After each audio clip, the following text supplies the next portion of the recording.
Hello there, welcome to It's All Geek to Me, the pop culture chat show where geeks talk to other geeks about geek-related things. We're going to get straight on with this tonight. We've got our lovely other, I'm going to say guests with us. They're both geeks. They're coming on right now. I'm going to add them both. We've got Nathan Webb. There he is. Oh, and we've got Gary Meikle. Gary Michelli. Michelli. Like Missy Elliott. Just remember that. We said that last time. If you're joining us on Facebook, hello, YouTube and Twitch, we're live on there. Join in with the comments. Feel free to leave your nerdy comments on the show and we'll talk to you as we go tonight. We've got a bit of a special one tonight. We're going to have a bit of movie news and then we're going to get down and dirty with the Muppets all night.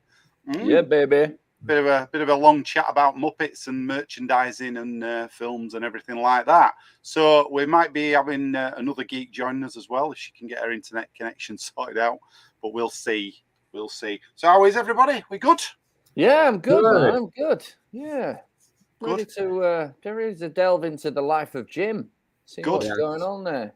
Cool. Well, we've got a little bit of news before we start. So I've got a few little things that might be of interest. We've got the Obi-Wan Kenobi thing we'll have a look at in a minute, but we've got a first official picture of Tom Hanks as Geppetto in Pinocchio. Are you ready for this one?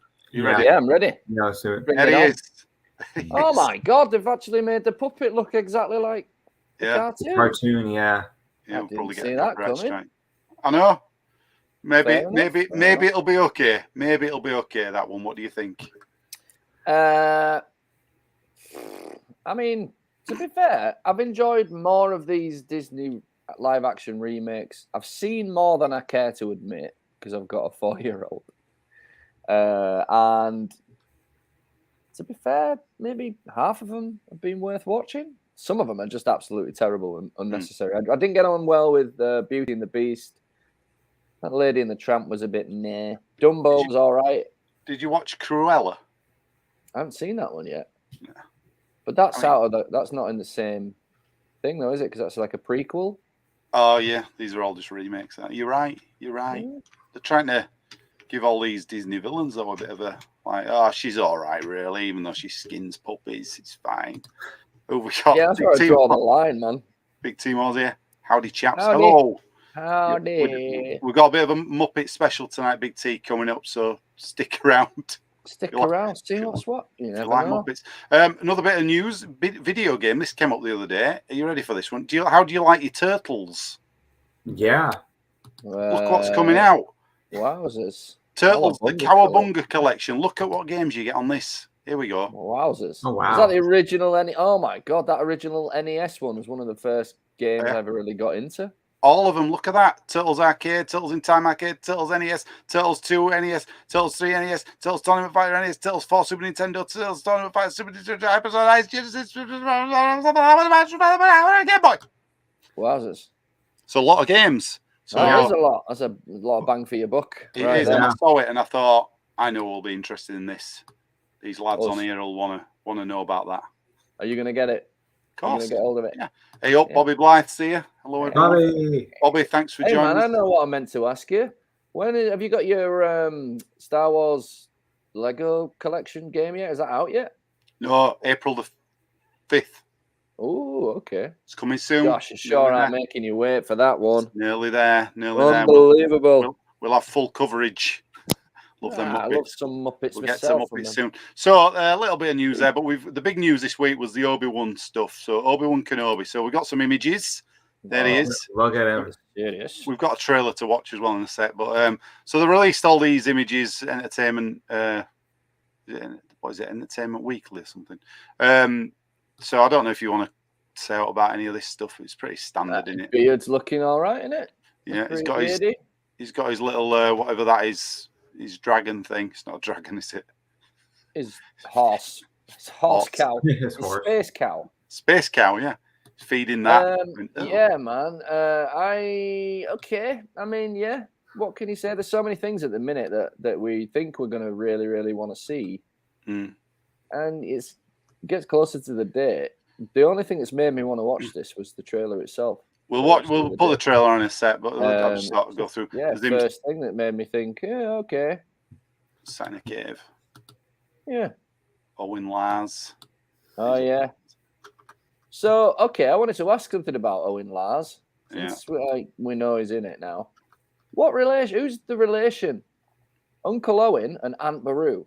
Who's related to who? How are they aunt and uncle to Luke? They're not, are they? Are they what, like adopted auntie and uncle? I think so. Like we call you Uncle Lummy for Robin, just to make it easier. Yeah. It's like one of them uncles. Yeah. Although I can't. Do you know I haven't seen episode 3 for so long? Is there a bit in that where they give a reason? Oh no! Wait. He marries Anakin's mother, doesn't he? Okay. Just remembered. Okay. Yeah, he marries Shmi Skywalker. And he's only married to her for a bit because she gets kidnapped by Tusken Raiders and then killed by Tusken Raiders. Yeah. So obviously they're like, so is this step? Would that make him his step uncle? Well, I'm guessing he would still be his uncle, but Aunt Beru would be like his step aunt. Yeah, I can't bloody work it out. But doesn't really matter. Let's face it, they just stuck it all. Yeah, so it does work. It does. It keeps it in the family. But you think that they changed his name, wouldn't you? That's what's going to be weird. Why are you still calling him Skywalker when if Skywalker was a common name, it wouldn't matter, would it? But like, there's not many people called Skywalker in Star Wars, is there? People like Jones, you'd be like, yeah, all right, or Smith. Yeah, bit of a giveaway. Did you see the Darth Vader image? Because this was on a chat with Ewan McGregor. Yeah, I saw it. But I didn't believe it. I didn't believe it was from the show. Yeah, it is because it wasn't actually attached to the show. I believe it now. You've said it though, but it is. Should we put this trailer on then? Right. Should we put the trailer? Yeah, let's watch it. Let's see what's going on. Absolutely. I was listening for Darth's breathing in it. You know, they always stick his breathing in the movies. He's going to pop up in. I couldn't I'll have to pause it as we go. All right. Just for copyright. We got a strike the other week for something. All right. Fucking Universal. Quote me on that. Here we go. More sand.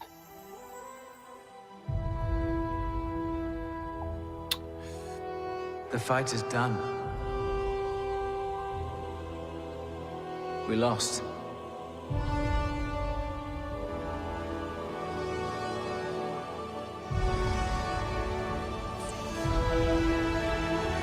Let's pause it there. So obviously Luke's sat on his thing, innit? Driving a pod racer. So that music then they're playing, you recognise that, don't you? That's the music from the battle, you know, where they have the showdown. Mustafa. Episode 3, yeah. It's not a bad piece of music. That is probably the saving grace of that whole film. So I mean, what do you feel about like showing Luke on? I don't know about this really. It's a bit. Do you think it's going to be in it much, or do you think it's going to be like?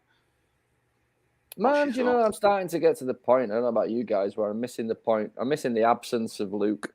Like that's one of the things I liked about this stuff was that there wasn't loads of it. There's not loads of footage. Now we've got him in Mandalorian and Book of Boba Fett, and now a mini Luke. I don't know if it's a bit overkill, but I tell you what is bloody overkill. My waning interest in sandy planets, man. I mean, we've had several shows on this fucking planet. We'll keep going because it looks like they're not just. Yeah, they've got to go somewhere else. Stay hidden. Yeah. There's no lenses in them binoculars. Well, he's a Jedi, so. Even the title's made out of sand. Jedi. It gets everywhere. Andy told us that, didn't it? Yeah. And there's your what's it called? Your polar opposite, a planet of water. You know, they thought we're going to have to do something to break up all this sand. And one guy's like, "What about a water planet?" Yeah, just all water. But it used to be, is the thing, it used to be a sand planet. Yeah. And they drain it later in the show, and there's just sand everywhere. And they're like, oh, fuck. Oh, not more bloody sand. Oh.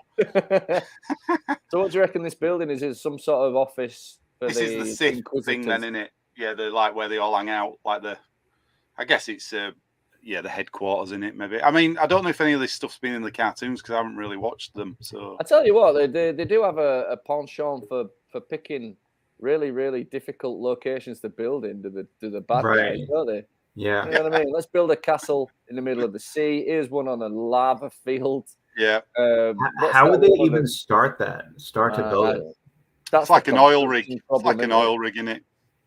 Yeah, basically, the way they do it, Start. Gary, is they call a bunch of contractors in and they say, right, who wants to build a big tower for the baddies in the middle of the sea? And then they just keep killing contractors until one of them gets it right. Yeah. So they're just all too scared to die. They've got to make it happen. They're forced into it. Let's keep going. Let's have another. This patience. Who's that? So he's like, I think he's like the Sith infiltrator, they call it. But I think it's been in the cartoons. But again, I've not seen not seen any of that stuff. So we're a bit behind. If anybody knows, tell us in comments. Because yeah, all of this looks pretty brand new. Yeah, still desert, isn't it? It cannot help what they are. Their compassion. So hanging somebody middle of square. I mean, that's quite Game of Thrones, that shit, isn't it? Well, he hung himself because he was sick and tired of seeing sand. Yeah, that's it. So fucking hot. Yeah. 2 sons? Give me a break. Trail. So this is obviously the main. Jedi code is sand. like an itch. Like an cannot itch? help it. Can we stop it there? It's You are. like an itch. An like itch an from itch. too much sand. There was a new droid there, wasn't there? Shall I just go back a minute? I don't know what that is. It looks like Cannot that. help it. That looks like. Looks a bit No, I cross think we've between seen that that before, haven't K2SO, doesn't it? And sorry, Yeah. man, what do you say? What do you say, Gary? Yeah, I think we've seen that before. Have we? Looks a bit like K2SO and the what is it, L3 from Solo? That sort of Yeah. robot, a bit more humanoid. Yeah, maybe. Right. I I hope it's got sarcastic British accent. Where is he?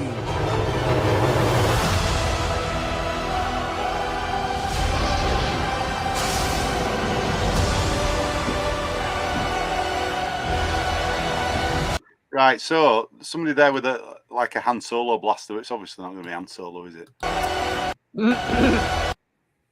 Dude, that is Han Solo's blaster. If that's not Han Solo, we're meant to think it is. Definitely. It's his fucking gun he's holding.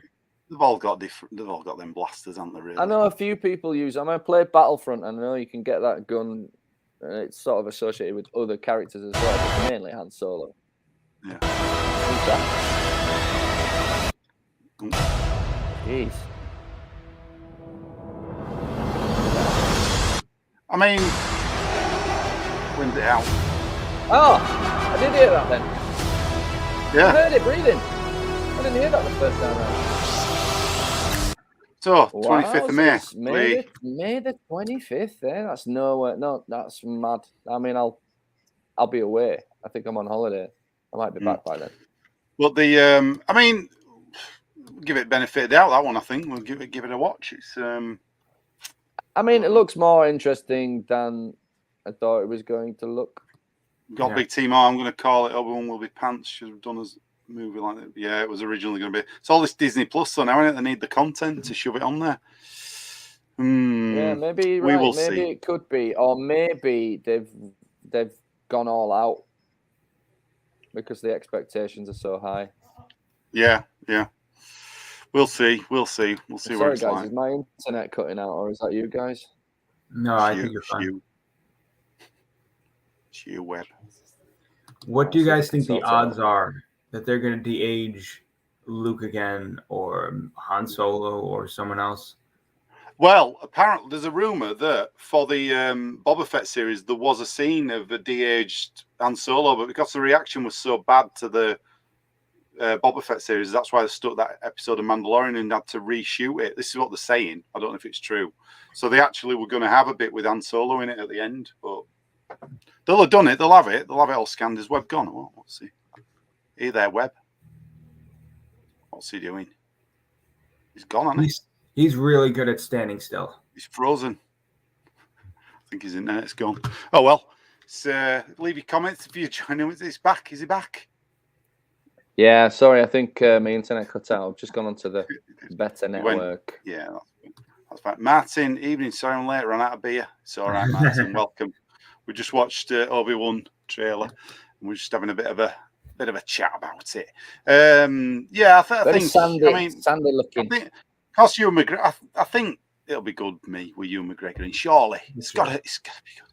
We've been burned a few times. Though. I mean, he's had 20 years to drop the old. I hope he does something more interesting with the character as he's getting closer in age to where we met Obi-Wan.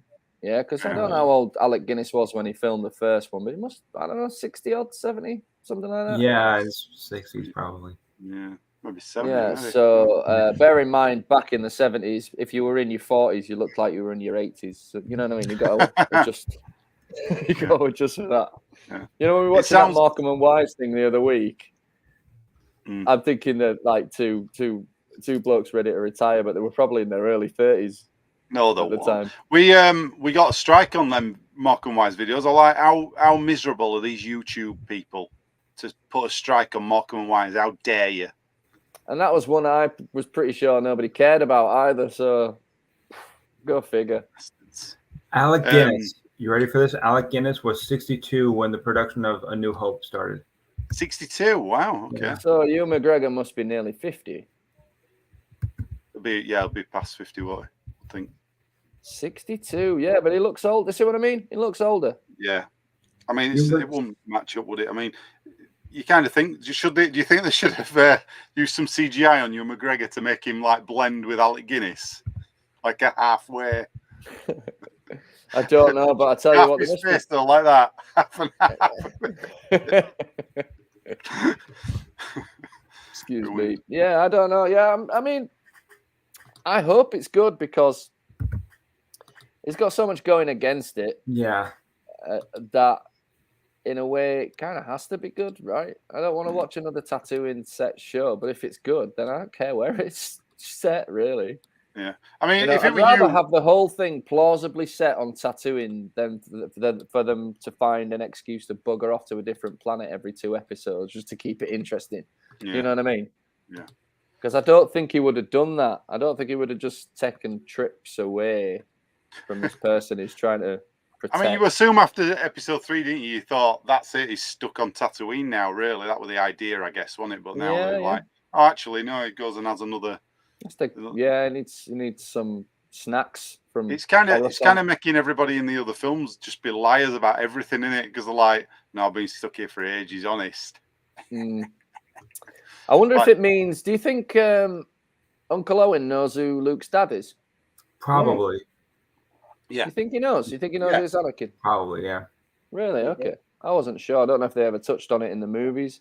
No, but I reckon Obi-Wan's probably told. That might be the first episode. It might show you him telling him. Maybe. He might go, by the way, this is that. He'd have to know, wouldn't he? Else I mean, it just brings to mind that old argument about, look, there's no point discussing whether it's going to be shit or not because we're going to end up watching it. We do it with everything. We watch it. It makes me laugh. These channels on here that say, "Oh, I'm done with it. I'm never going to watch it." Like, of course you are. Everybody will watch it, whether it's crap or not. You watch it anyway, won't you? You know, we all. I have seen a couple of things in the past week that were all right. Actually, I went to see the new Batman. I'd recommend it if you like really long Batman movies. It was great. You've seen it, Gary, as well. I haven't seen it. Yeah, I did see it. Yeah, perfectly cast. That cast was brilliant. I'm just not sure they had enough to work with, but yeah, it was watchable. I also watched the new Ryan Reynolds movie that dropped on Netflix. Anybody seen that yet? The Adam Project. I've heard of it. No, I've not watched it. Oh, it was cool, man. It was a really easy popcorn movie with enough jokes and enough effects to keep you going. Ryan Reynolds was great in it. The kid playing the younger version of him was great as well. Cool. Yeah, it was pretty cool. And I highly recommend, if you're not watching it, the Peaky Blinders season 6 up to episode 3. That's just really good. Really, really, cool. Awesome. I would like to see Star Wars cop types do some course. All right, yeah. I would as well, in a sense. But I guess the problem is, right, if you're going to do a buddy cop movie in space in Star Wars world, what, are you going to have a Han and Chewie situation there? Or are you going to have a robot and a man, an alien and a robot? There's so many different Well, there's three different ways you can do it. I think what would be good if they give some. They should give some indie directors a chance to just go and make some Star Wars things that aren't connected to the other stuff, because it is getting a bit like it's all connected to the same thing every time. It's like how many they're going to end up marveling themselves by having to have all these characters in one thing, aren't they? You know, all the time. I mean, there is that insinuation there, isn't there, that some sort of multiverse thing could happen in the Star Wars world. Yeah. I think that is not what people are after from this. I think they're getting away with it in Marvel because they've made it work. They've spent a lot of money and a lot of time invested in these different timelines, different worlds. How can we bring all the Spideys together? You know what I mean? Whereas I don't think it would necessarily work in this at all. But I tell you what it is, every time we get a new one of these shows, it doesn't really occur to me until I see the trailer that, okay, so what haven't we seen yet from the original Star Wars stuff? Yeah? Now, we've got an opportunity here because it's in the stopgap between episode 3 and episode 4, in that period of time where Luke's growing up. There's all kinds of people. Actually, it's in between episode 3 and Rogue One. Yeah. Yes, you're right. Thank you. And the Clone Wars. Oh no, that's after episode. That's after. See, ballsed up. No, what was I going to say? You can. I can't remember what I was going to say. You throw me off. Oh yeah, you could show characters that we know are dead. So, for example, this time you could theoretically get Jabba the Hutt in here somewhere. The proper Jabba the Hutt. You know what I mean? He's still alive in this world. He's still around. So anybody that's still around, it's fair game. So it makes you think when you see these trailers, I wonder, so Han Solo could be in it, but why the hell would he be in it? Yeah. Why would he be in this? It won't make any sense. He doesn't fucking know anybody yet. He hasn't been introduced to the story. And, spoiler alert, if they're going to put him in, it's got to be the Solo from the Solo movie. It can't be Harrison Ford. That wouldn't make any fucking sense. Yeah. So I mean, nobody wants that. Maybe Gittins wants that, but nobody really wants to see that guy ever again. Gittins went to see that film 800 times. That's why it made some money. He's the biggest fan. It's like finally a real Star Wars movie. Yeah. Nah, fair play to him. He liked it. If anybody, I often I don't tell anybody what they should and what they shouldn't enjoy. I'm kind of jealous in a way that some people have the ability to sit down and take the Fast and Furious movies seriously and enjoy them on that level. I can't do it. I'm just not that kind of person. And Solo was one of those movies for me. Big Timo. Batman was okay. Enjoy first half better than the Batman and Robin. But nice to meet you. Nice to meet you. Yeah. Tonight's forecast, a freeze is coming. I love it. I mean, okay, but it's worth saying that when you put a Batman movie in the real world, it's not a fucking comic book anymore. It kind of takes the fun out of it. So the Penguin is just a guy. Don't be spoiling it. I'm not spoiling, but he's just a guy because they put it in that real world, and it's just a bit like, come on, guys, it's a comic book. Remember the comic bookiness. It's all very well and good. There's only one penguin. Hey? There's only one penguin that we know of. Yep. Oh, DeVito. Yeah, I bet you. I'm amazed you didn't boycott the film. You. Yeah. Stand outside with a Danny DeVito placard. One penguin. Yeah. Just stand up at the end of the movie and spray the screen with lighter fluid. That's not my fucking penguin. Yeah. Yeah. Right. Should we get onto the big topic then? Muppets. Should we do it? Muppets. So Muppet up. Take a deep breath. Here we go. The Muppet deep dive. So what we going to talk about first? Webb, you're the big Muppet maniac. I mean, my idea wasn't really the Muppets so much as Jim Henson and doing a bit of a retrospective about Jim Henson. When did you first become aware of Jim Henson? Then, Webb, come on, tell us. When were you? The first time I ever became aware of Jim Henson was a long time after I'd become aware of the Muppets. Do you know what I mean? When I still believed they were probably real. There's a huge part of me that still does. What's your first? Still believes they're real. What's your first memory? I remember seeing the Muppet Show on Sunday nights at my nana's in the early 80s, very, very early 80s. And I remember being absolutely blown away every single time that something was so enjoyable for grown-ups and kids on the same level. No smutty jokes. It was just good, honest fun. Did you watch it, Gary, as well as it? I mean, obviously, you're a lot younger than us old duffers. What was your first experience of the Muppets, Gary? Is what I'm asking. Must have been on TV. Like when you're really young, you're flipping through the channels, or your parents are flipping through the channels, trying to just find something to keep you entertained when you're like 2 or 3 years old. And then, I remember. Of course, I remember the Muppets. And Jim Henson's beautiful creations. Well, we'll get on to them. We're going to end with the movies later. Before we go that far, obvious question, man. I don't even know. You don't know a person till you know their favorite Muppet. What's your favorite Muppet, Gary? Everybody's got a favorite. You haven't got a favorite, have you? That question. I'll strike the question. Have a think. Who's your favorite, Webb? Then go on. Oh, mine's Kermit. It's always been Kermit. Probably always will. Just something about that sort of guy who's always under pressure, always trying to do the best for his friends. But I don't know. There's something about mine's Kermit. This guy right here. Yeah, Fozzie Bear. Well, there is no Kermit without Fozzie. That's what's so synonymous about these characters, aren't they? They're kind of their family, and when you watch it, you believe they're family. And I guess that's a really interesting point. They're not related. They're all different species, but they're one ginormous family. And it's just something fantastic about it. Yeah, mine is definitely Kermit. I love the idea of the puppet is just so simple, but you can make all these emotions just come out of him. Yeah, I totally agree. Yeah, and when you think about some of the character traits of the Muppets themselves, you've got people like Fozzie Bear, who's consummate, always trying to please, trying to be funny, but so insecure and so neurotic and so genuine, lovable. And then you got Miss Piggy, who wants to be a star, but she's a psychopath. A true diva. Man, it's just speaking of Miss Franco's. Yeah, he did. He certainly did, Bobby. Yeah, and it's not what you can't really mention Jim Henson. It's like you can't really mention Kermit without talking about Fozzie, can you? You can't mention Jim Henson without mentioning Frank Oz.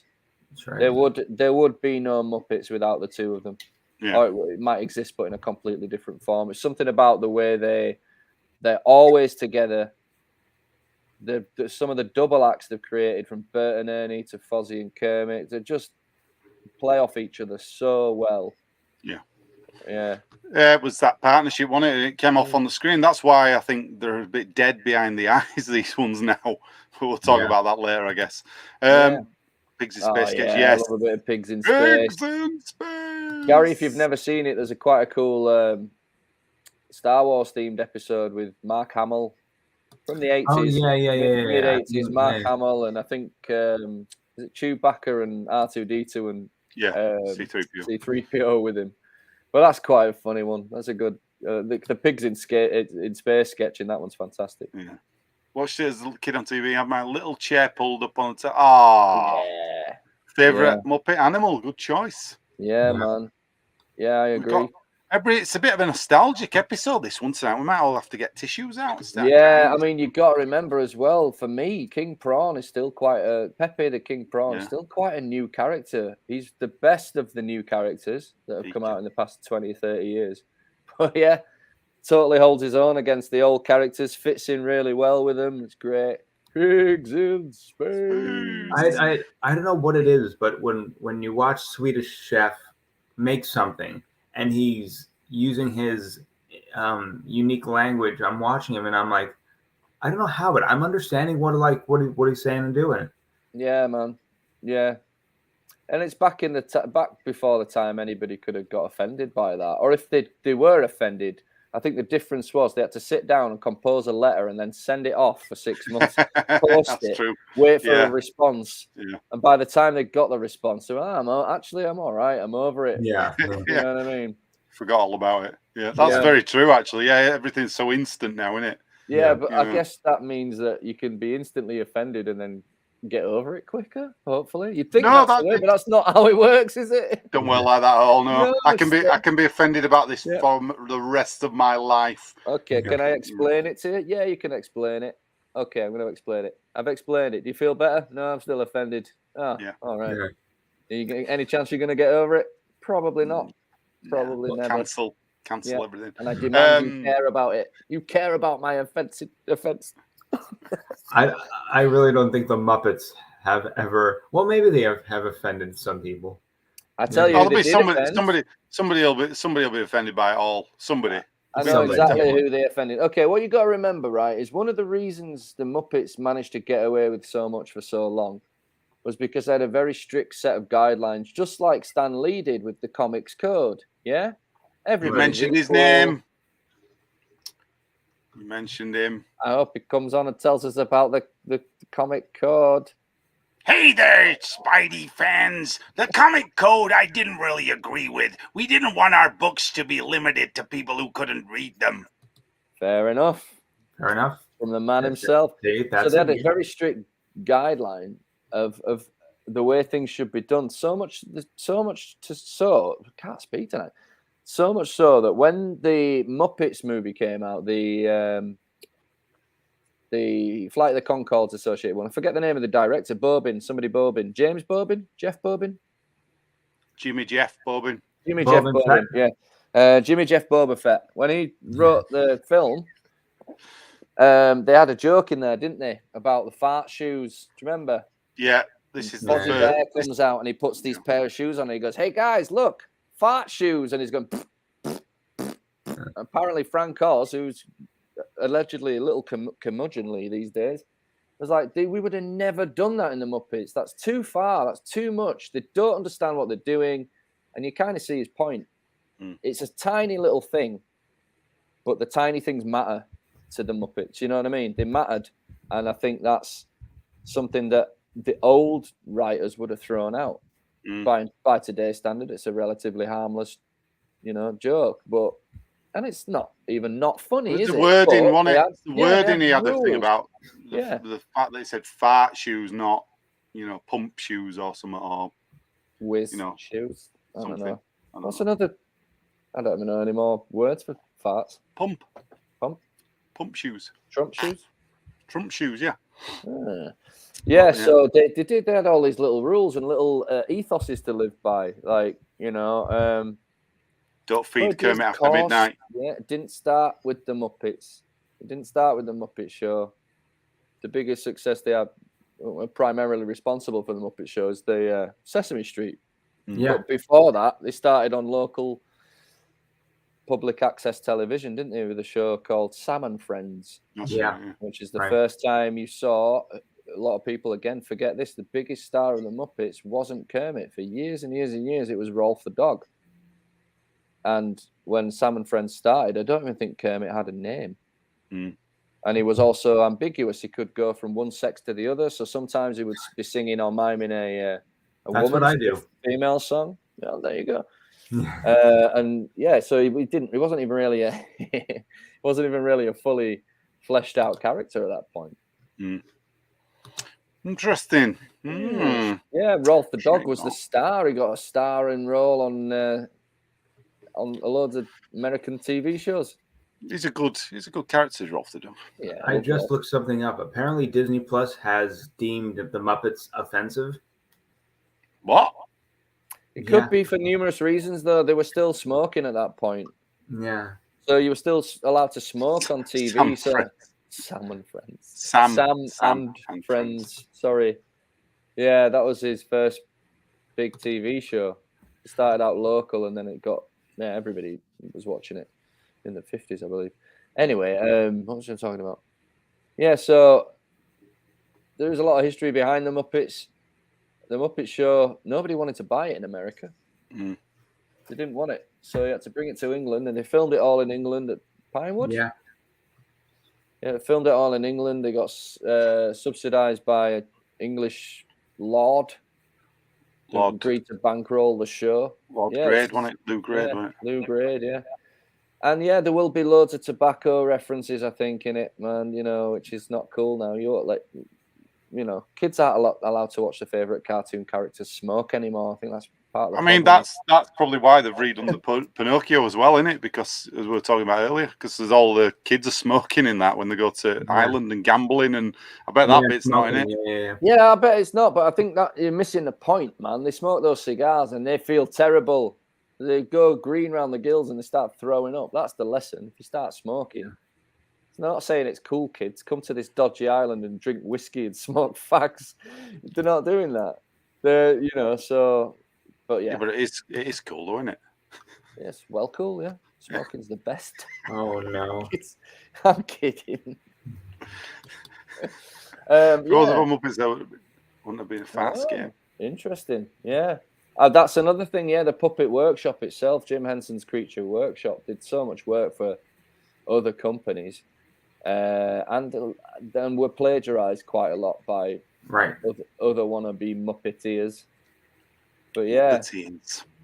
I've got some merchandising for you. Do you want to see some? Should we get some images up? Yeah, you ready for this? Let me get my Amazon up because I'm probably going to have to buy half of this stuff. You're going to want to buy this one. Are you ready? Yeah, I am. Go for it. Boom. Oh, yeah, that's awesome. Muppet Big Wheel. Kermit. Do you Yeah, think that's cool. a bit creepy with Kermit around the back there? Just. It's a bit weird. Yeah, There's a little, yeah. There's a Miss Piggy one as well, though. Look at that. Oh, she just gets a big sticker. Yeah, but she's got bigger wheels on or fatter wheels on the back. It's a cooler trike. I like that trike better than I like the first trike. Yeah. Pretty cool. Miss Piggy's got a better ride. Oh yeah, they weren't afraid of a bit of merchandise with the Muppets. There's so much. I started getting over images off the internet, and there's so much of it. I was like, I'm gonna have to limit what I get here, else we're here all night. Man, I follow this Muppets group on Facebook, and if any of them are watching tonight, hello. And quite often they put things that they found in the thrift shops in the UK, in the US, and there's like the McDonald's glasses that came from the Muppets Take Manhattan movie, like really old. These things are only 40 years old. Oh, yeah. wow. Muppets Take Manhattan ones. There's the Great Caper are all proper glass. When McDonald's in your Happy Meal used to give you a real glass. Yeah. I used to have some Star Wars ones, the glass ones. Yeah, I think they were from McDonald's or something. Yeah, crazy. Yeah, needs to have that Kermit bike to go to work. Yeah. Oh yeah. Yeah. Very good. Yeah, we're all going to need new transportation, aren't we? That'd be amazing, wouldn't it, if you just rolled up on that? Yeah. Check out this. Be like Dumb and Dumber, wouldn't it? Get room Yeah, for one right. more if you wanna ride. What else we got here? We got some board games that I found. Look at this, the Great Muppet Caper.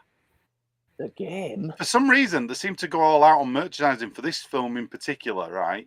Because there's another one as well. That's a different card game, look, the Great Muppet Caper. Wow. I've never seen that. I found these there. I've never seen them before. They're awesome. Yeah, good artwork. They've got some good artists affiliated with them. And it's worth mentioning that Star Wars would be a completely different world without Jim Henson. Right. Because some of the puppetry in Star Wars is either heavily influenced by Jim Henson or done by them themselves, right up to the point where obviously Frank Oz comes in to do the voice of Yoda in the second movie. So, yeah, lots of puppetry links.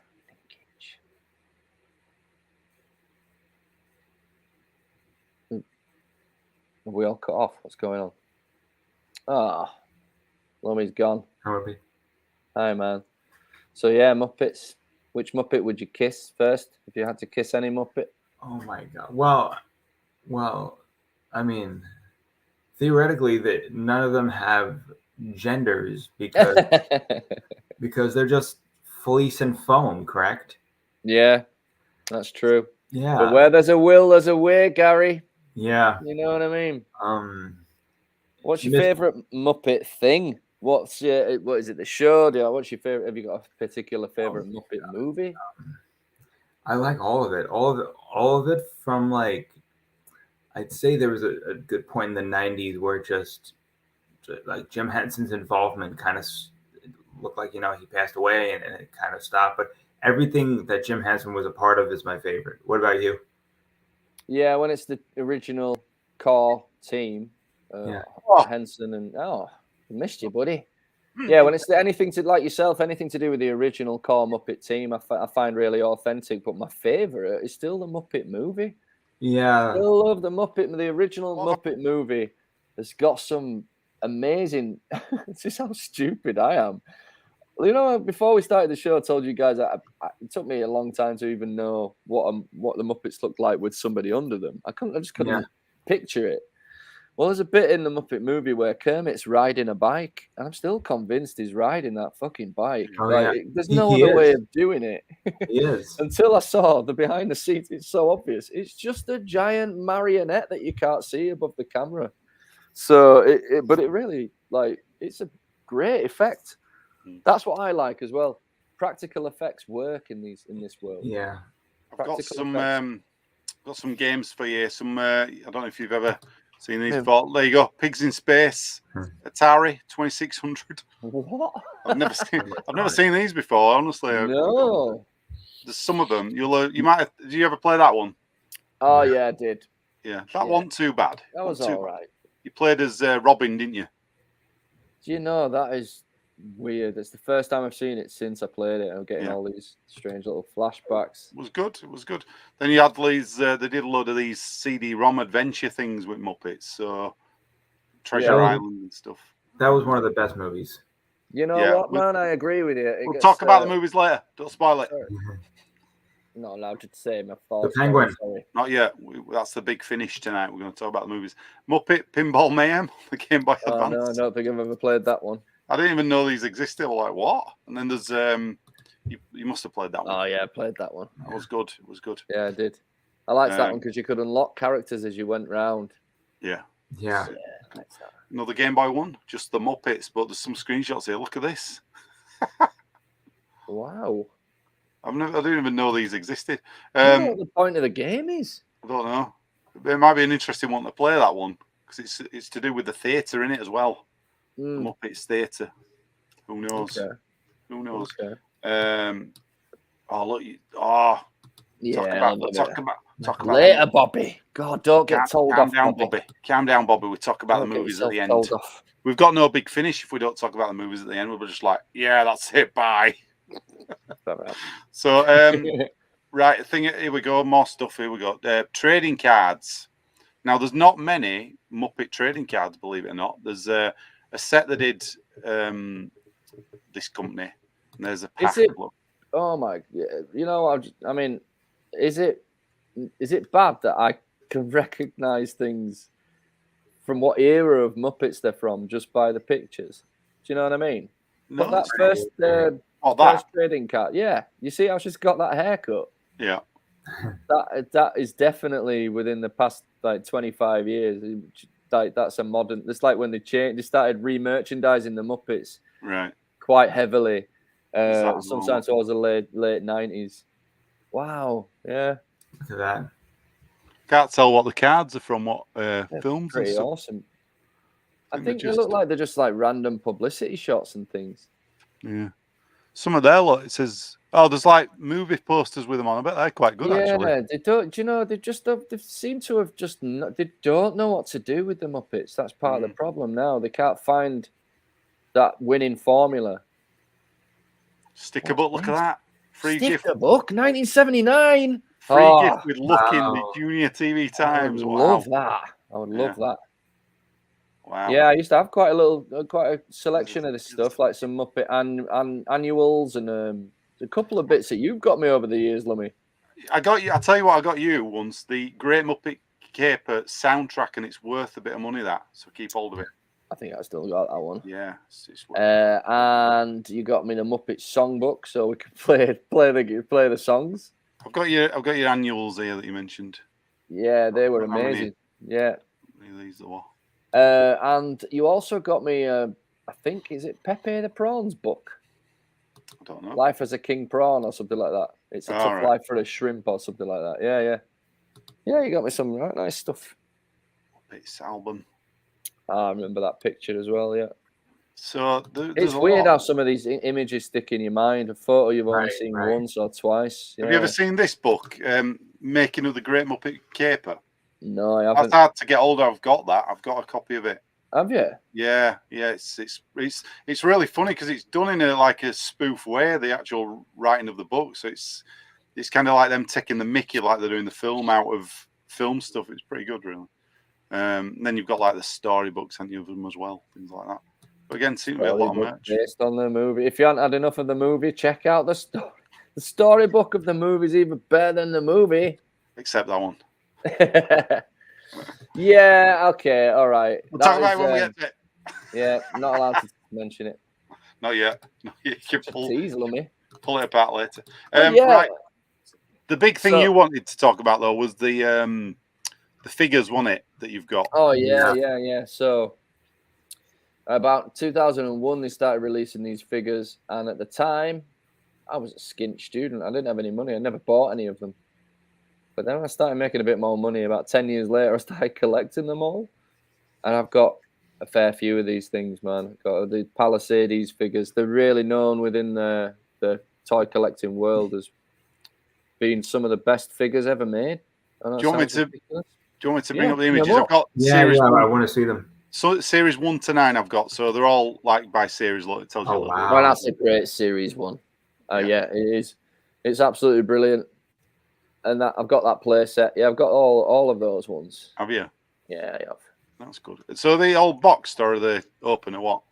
Mine are open because I wanted to open them and play with them. I've always been like that. And I've never intended really to sell them. I don't intend to sell them. I tell you what is the downside. This whole range is brilliant, but Miss Piggy, the worst one, don't quite look right. The hair's strange. Everything else is so perfect. The attention to detail to the costumes, even the fluff on their, the furry skin and everything. Yeah. It's really, really amazing. But there's something about the Miss Piggy one that doesn't quite work.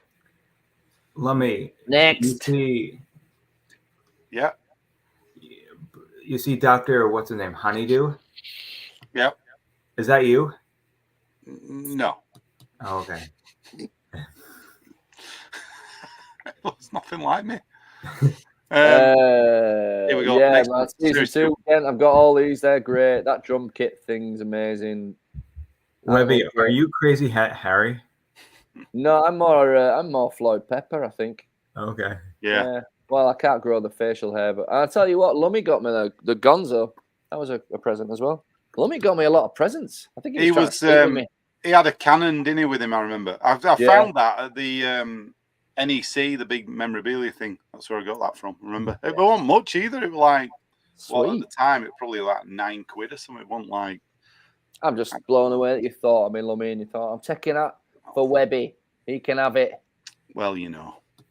In fact, you were the gateway Muppet person because you got me that one by that point. So somebody had given me, a guy who ran the comic shop in Leeds gave me Kermit the Frog.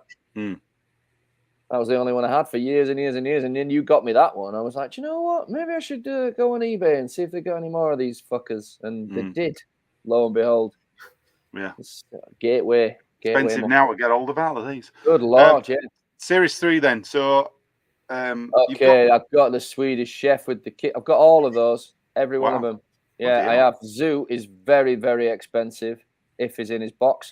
The Swedish Chef, that kitchen there, guys, comes with something like 140 accessories. Wow. Plates, knives, meat cleavers, fruits, vegetables.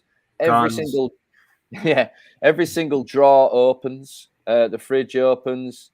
The gas hob comes on. I'm kidding.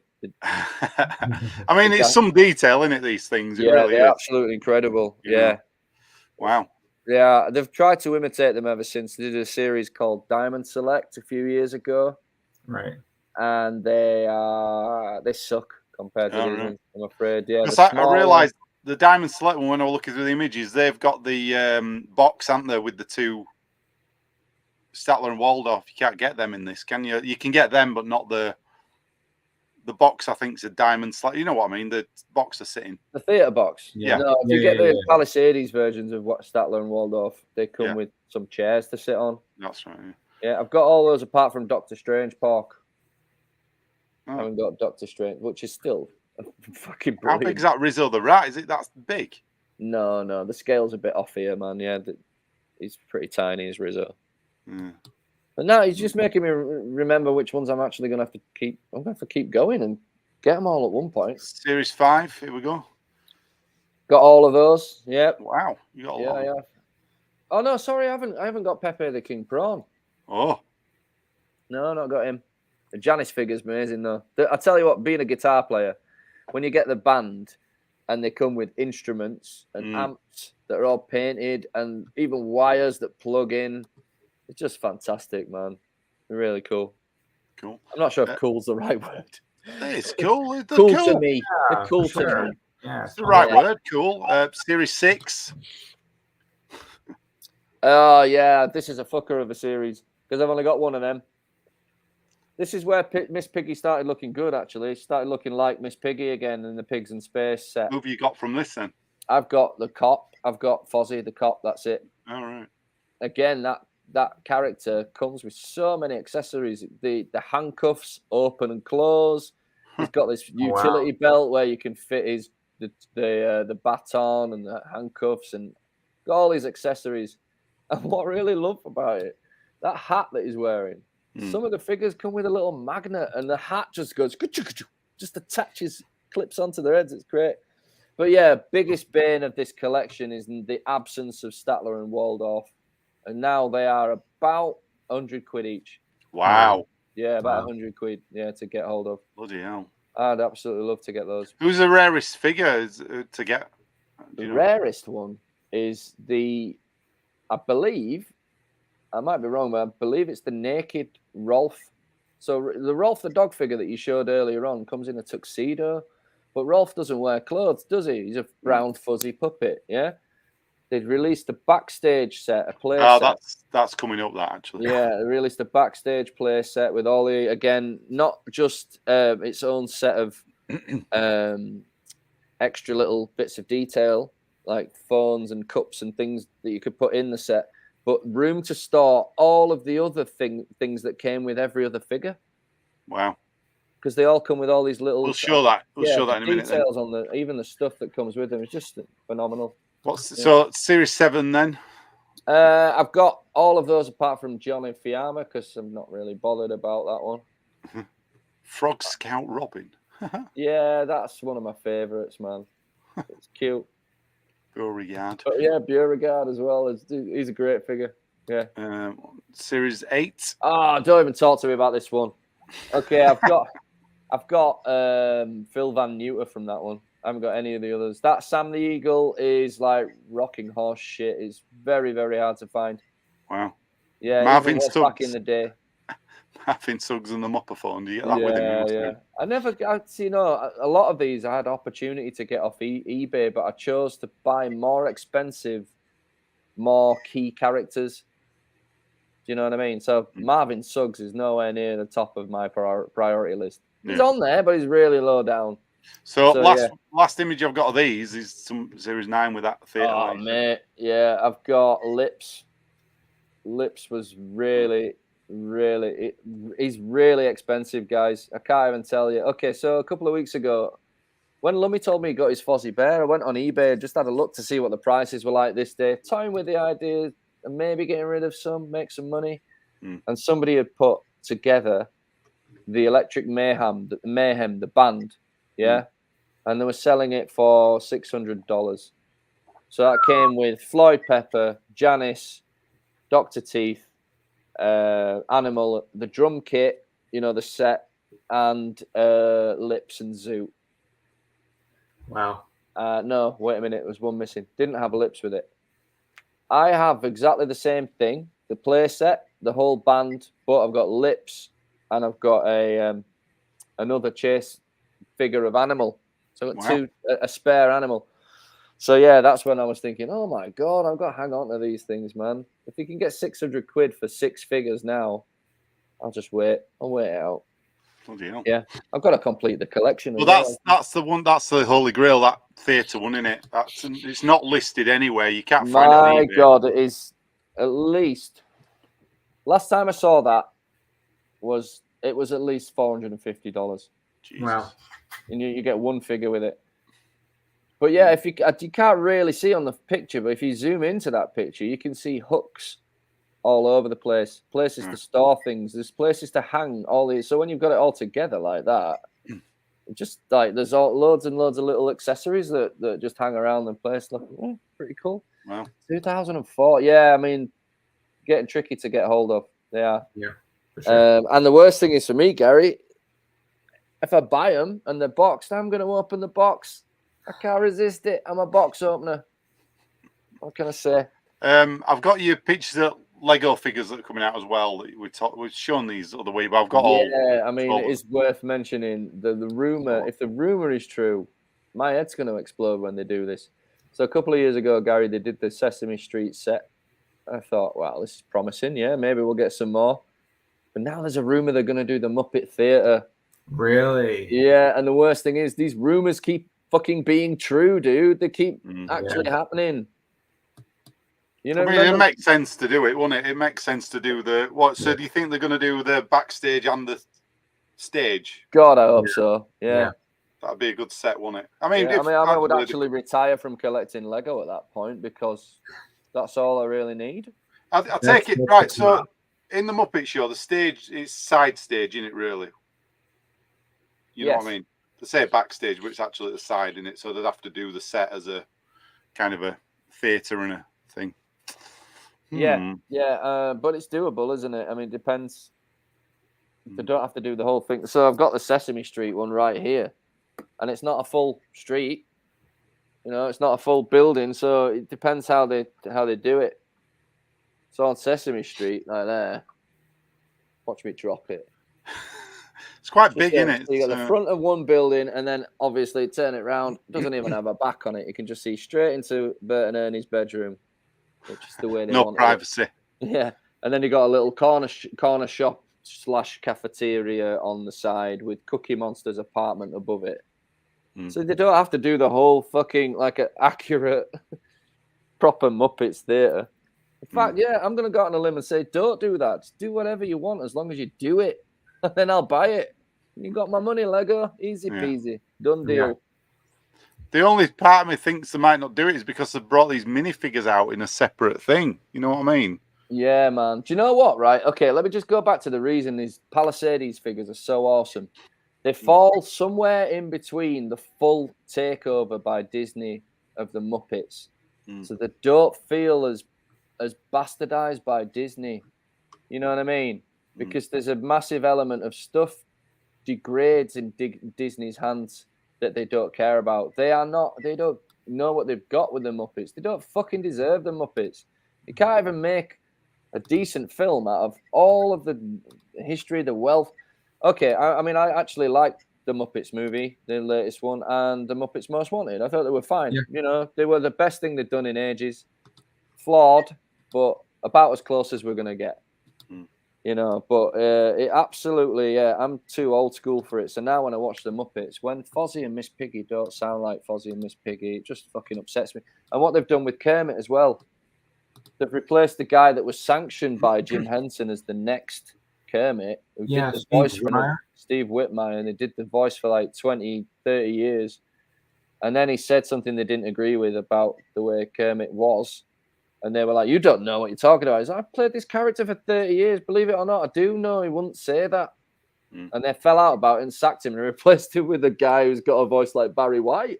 It's just insane. It's very odd, isn't it? I don't know. I don't understand the choice of money. I think it's just money. Yeah. At this point. But I don't know. I don't get it. I mean, there must be hundreds of people who can do a voice better than that guy.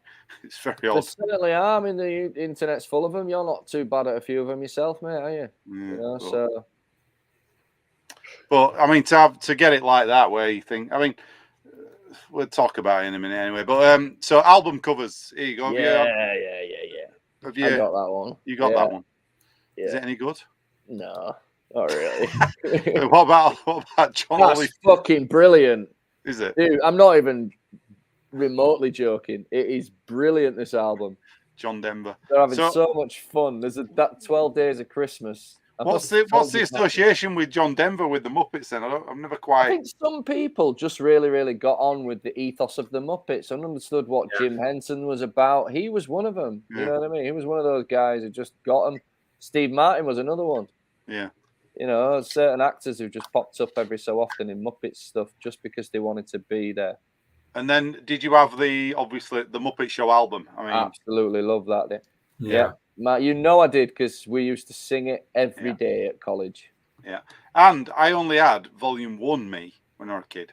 Oh yeah. The Volume 2 is a weird one. It's not as good, but it's all the best songs seem to be on Volume 1, which is quite lucky in a way. It's weird, isn't it? Yeah, it is. Yeah. There's some beautiful songs. The guys who I don't know where they got. I know there was a guy called, is it Paul Asher, Kenny Asher, or something like that, who used to write with Jim Henson, write Muppets type songs like Rainbow Connection and It's Not Easy Being Green.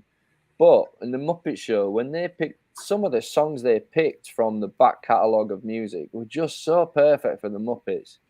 Some of them are really beautifully done. There's a song called Time in a Bottle that's got the most amazing lyrics. It's the kind of song you wish somebody would write about you, so you mean something. Yeah. And the lyrics are something like, if I could keep time in a bottle, the first thing that I'd like to do is to spend every day till eternity passes away, just to spend it with you. It's a fucking beautiful lyric, man. Like the guy, they picked from some really, and then they threw Muppets at the screen, and it just became crazy, you know. So they did some good stuff, man. Yeah. They had a good ear for music. I've got a few more things before we get onto the movies, but I don't know if you've ever seen these. I did, yeah. I didn't buy these. This is again where my sort of limit is really. Those are fantastic. Yeah. But for me, they got the characters the wrong way around, man. You know, I'm putting Link Hogthrob and Fozzie together as Chewbacca and Han Solo. I don't know about that. I don't know about that. Yeah, a bit odd. I mean, that's the Disney marketing. Speaking of Disney, though, obviously there's a bit of a theme know what? park. Those ones, weirdly enough, they look exactly the opposite to the Palisades ones, as in they look like they were thrown together in a factory that didn't really know how to make figures. Yeah. They're made for the theme parks, aren't they? They're made cheaply for the theme parks. You can get them on YouTube and on eBay, and I nearly did once, and then I just thought, they're not really my thing. Those. But Muppets Vision 3D, Disneyland. I know a couple of people have been to see this while they were there. I've been when I was a kid. I never saw it. It was all right. Really love to see it. It was all right, and there's the fountain outside, obviously. But they don't know what they've still. I think they've still got this in the theme park, but they don't know what they're going to do with it because it's sandwiched in between Star Wars stuff. So they're saying, "Oh, they're going to get rid of it."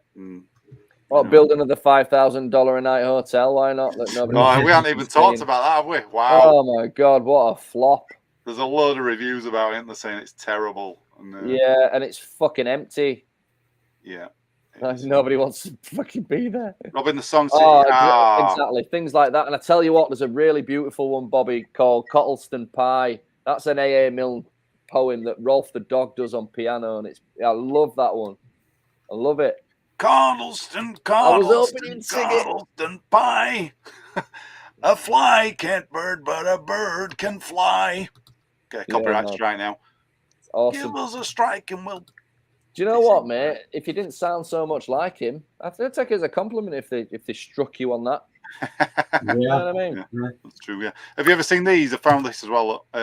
Oh, dude, these are even fucking better than the Palisades ones. They're ridiculous.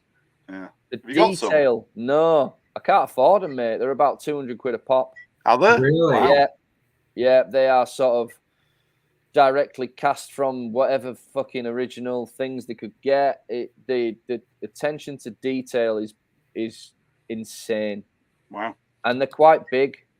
They're not like massive, but they're a big thing. All right, I didn't realize. If you look at that picture and you're like, I don't know. I thought they were tiny. I thought they were. No, they're fucking chunky. Yeah, and honestly, if you could zoom into that, you see that each one of them is so unbelievably accurate, even more so than those fucking figures that I keep. You just made me feel like a right twat now because I ain't got any of these. No, I'd love to have them. I would. Sideshow Collectibles, I think they're called out there. All right, yeah. I've heard of them. They do all the they do some expensive, but very awesome, very accurate. And then we've got a few, not that many actually, actual comic books, really, They did. I'm thinking there was only one comic adaptation of the films, and that was it. Muppets Take Manhattan. I might be wrong on this, but I couldn't find any others. So how weird is that they just adapted that one and not the other ones? How weird is that they've thought, right, okay, we'll put all the attention into getting Kermit the Frog's colours right, and then when we get to Rolf, we'll do his face yellow and his fucking body purple. Yeah. Yeah, it's weird. They're quite hard to draw, though, man. Like, they are hard to draw because they look so realistic. The best way to draw them is to draw them realistic. Cartoon versions, they don't seem to work. And then there's another comic. Look, this one. Oh, you got me that. Yeah. I liked the style of that one. That's deliberately styled like that, so yeah, it gets away with it. Maybe they tried to draw them like the one. No, this isn't working. That one's on comic book, the comic Muppet book, or the Muppet book comic. Good lord, that's the guy who ran the theatre, isn't it? There next to Scooter, who's never in the show, but isn't he Scooter's uncle? Oh yeah, that's right. Yeah, weird. What else we got? We've got Muppet Babies comic, Free Jigsaw. Wow. Beautiful. Did you ever get any of these, Gary? Did you ever get any? I didn't get that one. No. Well, I bet you're kicking yourself, though. I'm kicking myself. Oh, yeah. Absolutely. Everybody loves a Free Jigsaw, you know. Oh, yeah, certainly do. Certainly do. And then there's loads and loads, as you can imagine, of just random Muppet books, like the Muppets Go Camping. Yep. Maybe that's where they got the Robin figure from. Look. I think it might be, because he's wearing exactly the same outfit. How strange. There you go. I like how Kermit's just like having a cuppa and a pose, just got his leg over, like casual. It's good. Yeah, he's got a ginormous watch shop. Like that. Yeah. Muppets Christmas Carol. There you go, book. Yeah, I mean, that's a classic. Muppets at Sea. Look at the artwork on that. It looks like a Where's Wally, doesn't it? Yeah. Yeah, that's beautiful. Yeah. Don't know. Cool. And then a Merry Muppet Christmas. Oh. Yeah, man. I mean, I can't get through Christmas without sticking at least one of the Muppet things on. Yeah. Yeah, I watched an old TV special, the one where they're going to Fozzie Bear's mum's house for Christmas. Oh, that's the best one. Yeah. Oh, it's brilliant. And Miss Piggy can't get. Oh, she's late. She's she's got loads of appointments with all these people. Yeah. In fact, it leads us pretty much on to the next bit, I guess, doesn't it? That really, because we're talking about that. Are we allowed to talk about the movies now? Yeah, let's talk about movies. I thought I had an image of the Muppet Family Christmas you're on about. It's not there. Oh well. There's these other Christmas ones. Yeah, I can't. I've got it. It's there. That's the one you meant. Yeah, that's the one. That's the one. It's brilliant. Fozzie's. Yeah. It's really cool, man. It just gets better and better as the house gets more and more crowded as the Muppet gets. They get to Fozzie Bear's mum's house and she's leaving to go on vacation. And then she's like, oh, you know what? I won't go on vacation since you've come along. You ruined my holiday. And everybody comes in. But then the fucking guys from Fraggle Rock show up and the Sesame Street Muppets. They're all in it. It's a good, it's really nice. Sweet. It is good. It's a good one. And a couple of John Denver songs in there. Have you seen the John Denver turns up and they go, fucking hell, John, leave it.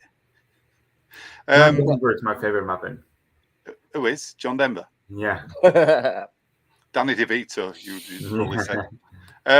He would be a good guest star for the Muppets. Has he never been on Danny DeVito on Muppets? Oh, he can't have been, can he? He only did 5 seasons. And most of those were wasted with people you've never fucking heard of. No, I meant like they did the other series, though, didn't they? They did the Muppets Tonight and all that. You think? I tell you who was on Muppets Tonight?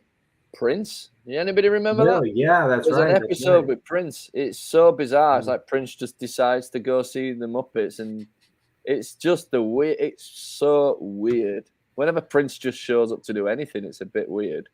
I saw the Pierce Brosnan one where he was fire eating and all that business. God.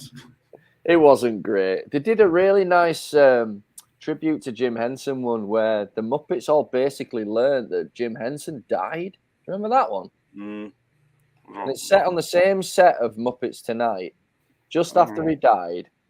And the Muppets have this collective realization that the guy they used to see down there controlling them is not there anymore. And they learn he's died. It's really devastatingly sad because Kermit's not in it. They're looking for Kermit. All right. all the way through it. Like, where is he? He's not here. So because Jim died. Who the fuck's Jim? What are you talking about? And then at the end, Kermit walks in, voiced by I think either Brian Henson or Steve Whitmire. And you're like, phew. Oh, it still sounds a bit like Kermit. That's all right then. But yeah, they did this whole tribute show to it. It was really bizarrely upsetting. Yeah. It is, though, isn't it? Love the Muppet Babies cartoon theme tune. yeah. Have you seen there's the new version? It's an absolute travesty. It's awful. Dude, what the hell? I mean, they took the tune from the Muppet Babies, and kept it, but messed around with it a bit, and changed the beats of it. It doesn't make any. It doesn't ring. It doesn't. You know what I mean? It doesn't ring true. It sounds really weird. Really, really It was strange. awesome on Sesame Street. I got a good question for you. DeVito. Well, I hope it's a good question. Go on. Of all the things they crossed over with the Muppets, so Treasure Island, Muppets Christmas Carol, they did Wizard of Oz. What would you like to see a Muppets version of? Robin Hood. Brilliant. That's a great suggestion. Straight off the bat, yeah. So who's who? So you got what? Kermit as Robin Hood, Maid Marian's Miss Piggy, Little John's. It Fozzie. writes itself, mate. It writes itself.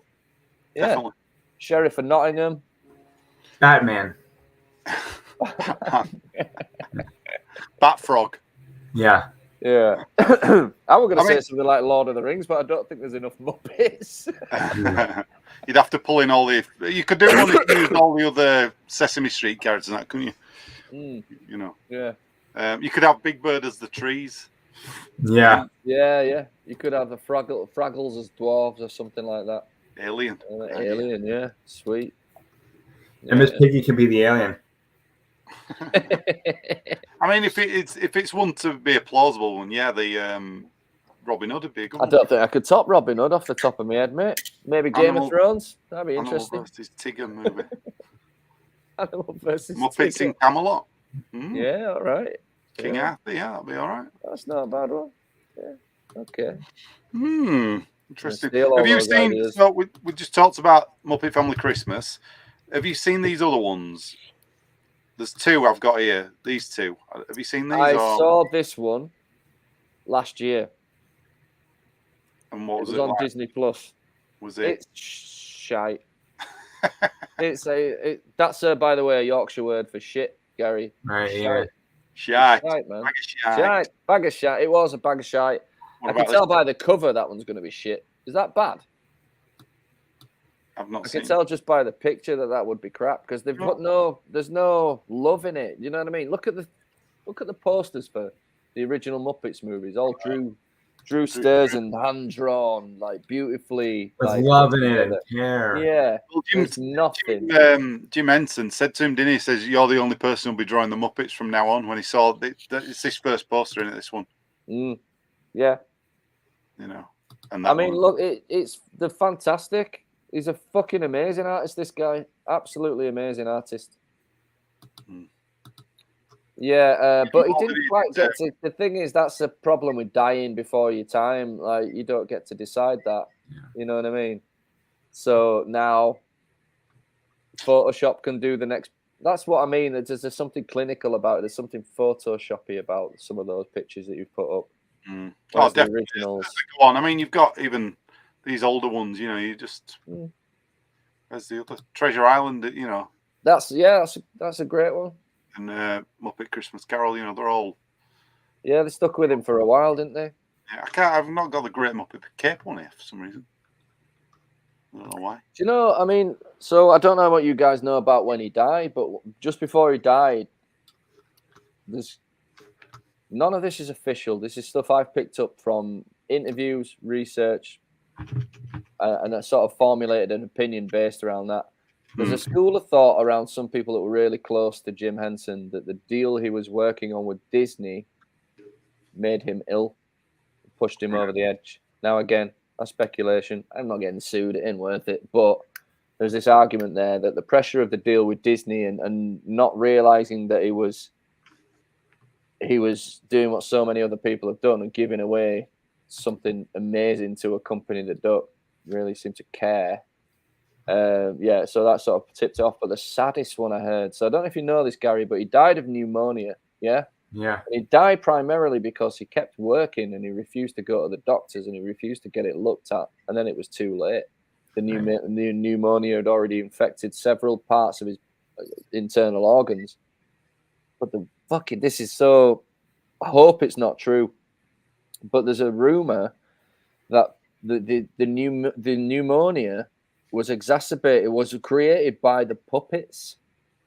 So you put your sweaty hand inside the same fucking puppet, yeah, every day, and it just sweats and sweats and sweats. What does sweat do? Build up bacteria. What happens with bacteria? Turns into germs and viruses.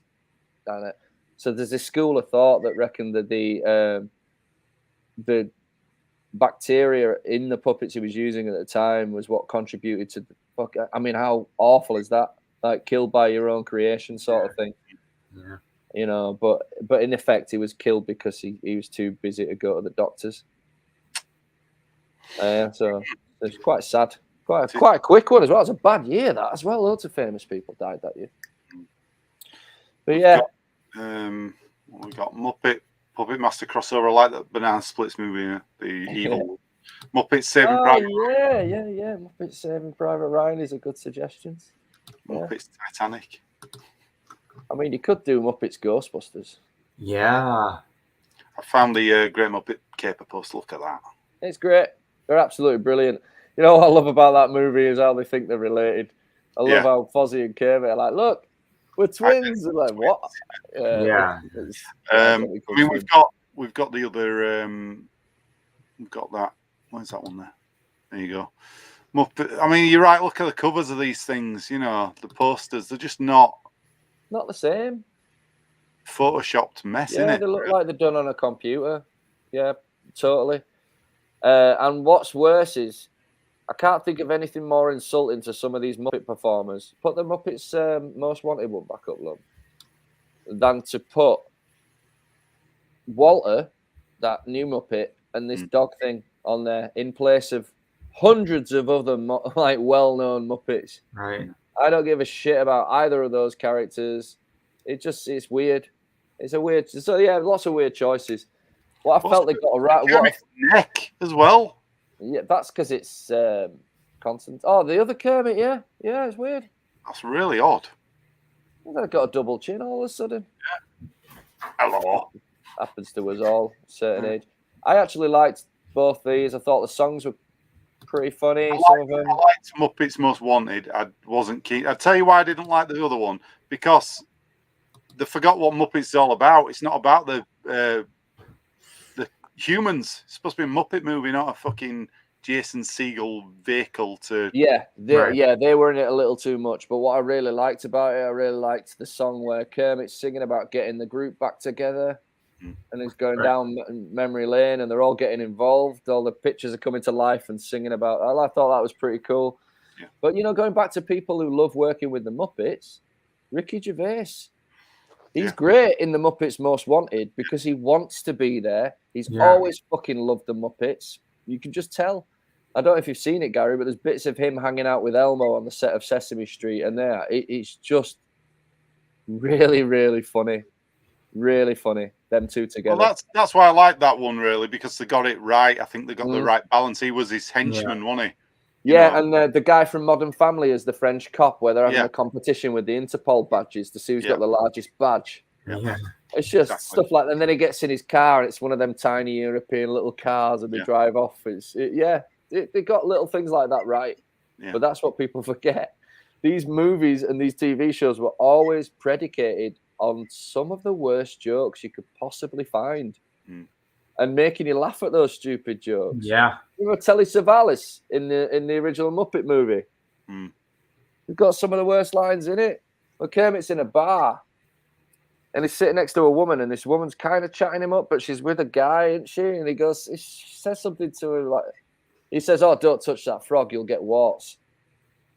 And she goes, "Oh no," Kermit goes, "Oh no, that's a myth. That's a myth."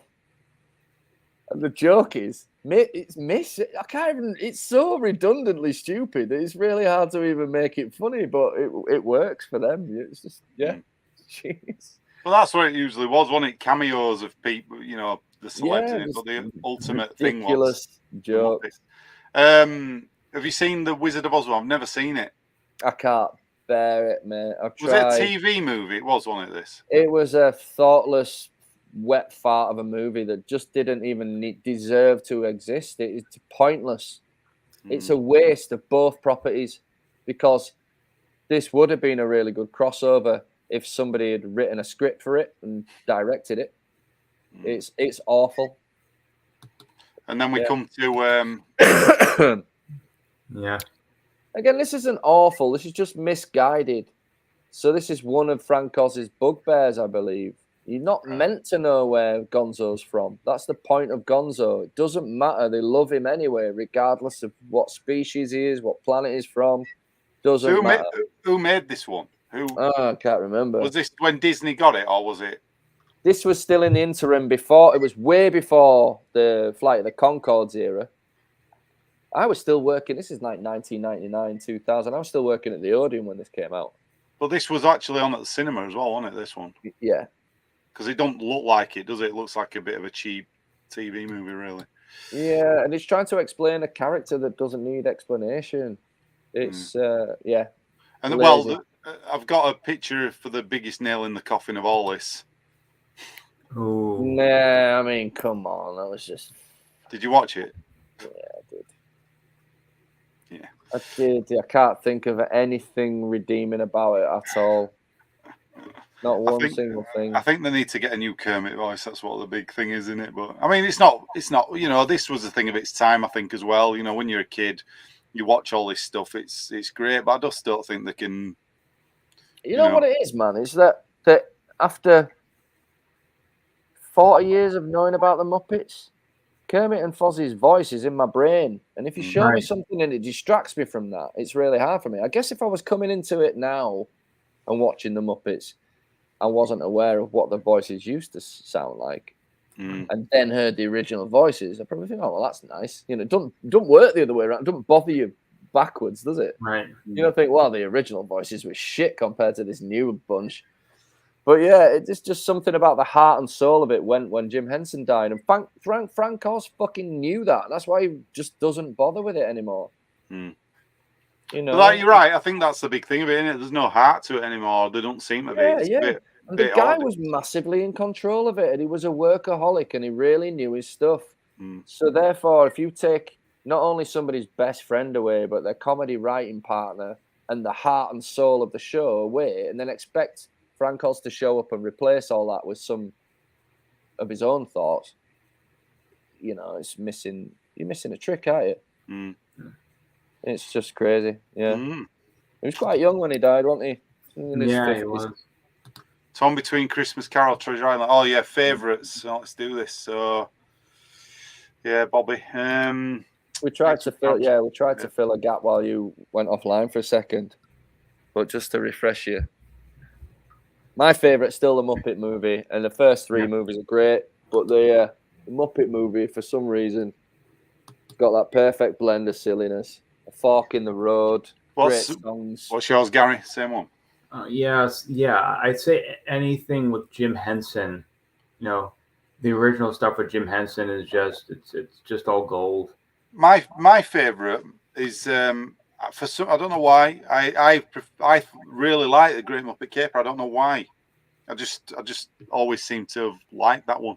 I love it too, but I think that's the first one I saw. I think. Yeah. Really. We used to go to the video shop, and those three videos were all I ever wanted to rent when we went. Every single time, and I remember if I made the wrong choice and brought the Muppet movie home or the Muppets Take Manhattan, I regretted it for some reason. The Great Muppet Caper at that time was my favourite, but now the Muppet movie is because it's the one that sort of started it all for me. Yeah. Well, it started it all, you know. But yeah, I love them all three of them equally. And the one where they go to, it's the Caper where they go to England, isn't it? Yeah. London. Yeah. It's just got some brilliant bits in it. The whole Bob Fosse underwater Miss Piggy song that he's singing, and the break into John Cleese's house. And it's just, yeah, it's just Happiness great. Hotel. Yeah, the All that Muppet. business. Is it where they do the Muppet ladder? And there's a really great joke where she's been locked up in prison and Kermit shows up to see her and he shows up in disguise for some reason. He's got a little mustache on, Yeah. a little stick-on mustache. And he I've got goes to cabin give her a fever. kiss on the bars of the door. The camera pans away and you're looking at Miss Piggy and the fucking mustache is stuck to her face. And it's such a sweet little ridiculous joke. Some of these, Martin just said, I've got cabin fever. Some of these songs as well. All right, here's one for you. What's your favourite Muppet song out of any of the films or anything? Rainbow Connection. Oh, Beautiful song. good. Yeah, choice. beautiful song. Go on, Lumb.